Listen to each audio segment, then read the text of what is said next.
Now, Dennis Shanahan at The Australian has been tipping that we'll go to the polls earlier than expected, earlier than next year. And it was curious to hear the PM yesterday unwilling to write off that possibility.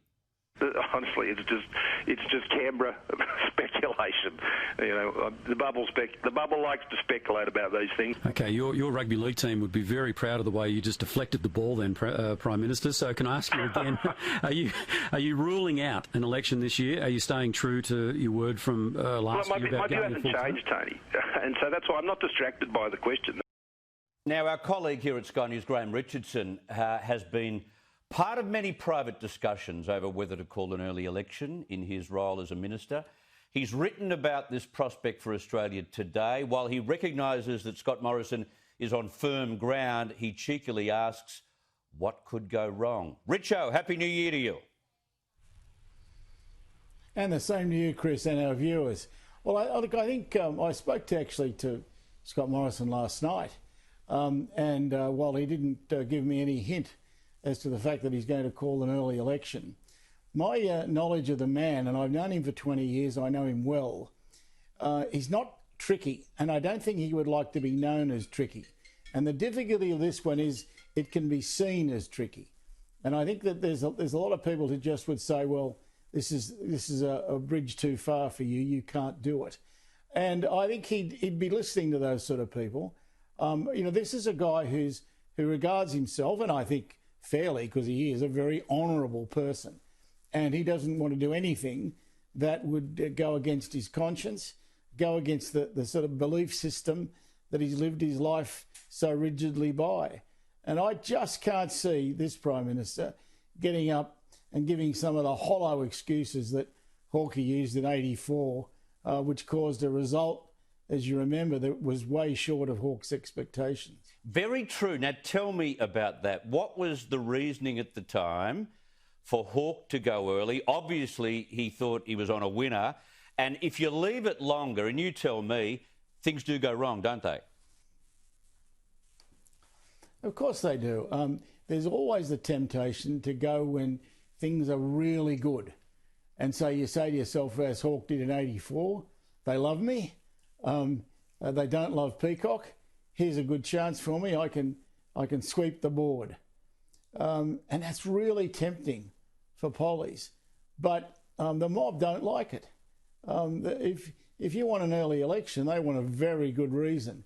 And can you think of one? Because I can't. There's no good reason for an early election. So those who call them are, I think, taking big risks.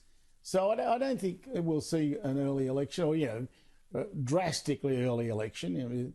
Within reason, you could go early from, say, 3 to 6 months early is not considered really anything shortening the term. No. But 12 months before, can't see it, mate. Were there people within that inner sanctum with Bob Hawke telling him, don't go early, it'll look cynical, they won't like the approach, it looks too political, you're not doing it for good enough reason? Oh, yes, there were. And to Hawke's credit, he always consulted. He never did things on his own. He'd always go to the Cabinet. He'd always, after Cabinet, even ring you and talk, not just me, I'm not trying to infer that, but all of the Cabinet. He'd ring them and go over it with them and over. He was careful, cautious and consulting. But having said that, he also had a massive ego and he wanted to win. Yeah, an ego as big as all outdoors. There was no doubt about that. A massive ego. But he had reasons to have that ego. There'd never been anyone in the country as popular as he was. And anyone who walked through a shopping centre or any sort of crowd with him just couldn't believe the lengths to which people would go just to touch the hem. I mean, this guy was godlike in the way that people treated him. He may not have been officially deified, but it didn't look like that when you walked around with him. Getting back to the current context with Scott Morrison, his personal approval rating is enormous. It's sky high. If you looked at that solely, you'd think to yourself he's a shoo-in, whether he does it early or whether he does it late.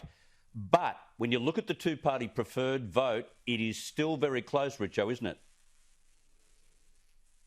It's never much more than 51-49. I mean, this has been really close all the way through. And so while there might be a difference in the leaders, there's not much difference in the parties. And so Morrison's no fool. I mean, he's obviously an extremely bright guy. He's going to think long and hard about the advantages and disadvantages. I think there's more on the negative side for him going this year. He can go, as I said, 3 to 6 months early next year and no one will care. And I think that's a far wiser path for him. And I always take the view that, Chris, if you're in the big office, if you've got the power, if all your blokes are getting into the big white cars and controlling departments, I never would give that up too easily. Hang on, is what I would say. Hang on, I think that's good advice.